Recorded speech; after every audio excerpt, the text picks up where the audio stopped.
परंतु याजकीय समाज के अंदर श्राप को किस रूप में देखा जाए, डिमोनिक इन्फ्लुएंसेस को किस रूप में देखा जाए।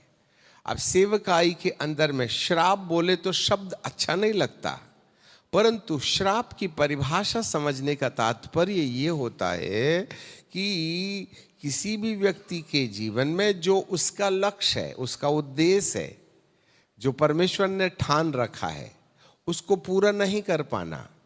तो सेवकाई में परमेश्वर ने हर एक सेवक को एक विशेष उद्देश्य के लिए सेवा में बुलाया है। वैसे तो 5 प्रकार की सेवा है। एक है एवेंजलिस्ट, नहीं, शिक्षक, और दूसरा है पास्टर, और तीसरा है एवेंजलिस्ट, और चौथा है भविष्यवक्ता, और 5वां है प्रेरित। अलग अलग व्यक्तियों की सेवकाई के आधार पर परमेश्वर ने इनको अलग अलग बुलावा दिया है। और यदि हर एक सेवा के अंतिम चरण में चले जाएं तो हर एक सेवा का अंतिम या सबसे ऊंचाई वाली जो जगह है वह ऐसी है कि आप एक शिक्षक को शिक्षक की जगह में देखें तो ऐसा लगेगा ये पांचों प्रकार की सेवा में सबसे सुप्रीम सेवा है। पर एक पास्टर की सेवा को यदि आप सबसे ऊंचाई वाली जगह में पहुंचता हुआ देखो तो ऐसा लगेगा कि इससे बड़ी सेवा हो ही नहीं सकती। फिर एक एवेंजलिस्ट के पास, एक प्रेरित के पास, एक भविष्यवक्ता के पास में यदि आप किसी भी प्रकार से हर सेवकाई को पीक पॉइंट पर देखेंगे तो ऐसा लगता है वह सबसे अव्वल है। तब समस्या ये है कि सब सेवा ही सबसे ऊंची है, तो फिर नीची सेवा कौन सी है?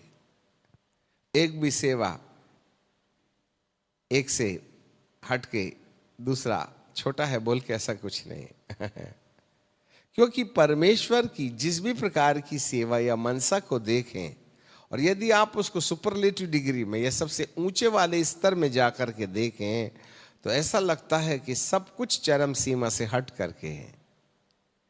इसलिए कोई भी व्यक्ति ये ना कहे कि छोटी उंगली की सेवा सबसे छोटी होती है और मोटी उंगली की सेवा सबसे मोटी होती है। सब बराबर है। परमेश्वर ने उंगली की ऊंचाई अलग अलग और साइज अलग अलग जरूर दिया है, परंतु ये पांचों उंगलियां एक ही दिमाग के द्वारा निर्देश पर काम करती हैं।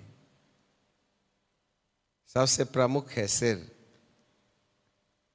इसमें से किसी को भी बाईपास नहीं किया जा सकता। इससे ऐसे पता चलता है कि हर एक सेवक को जिस भी बुलावा में बुलाया गया है, यदि वो अपनी परिपक्वता की दशा को प्राप्त करे तो एक से बढ़कर एक है।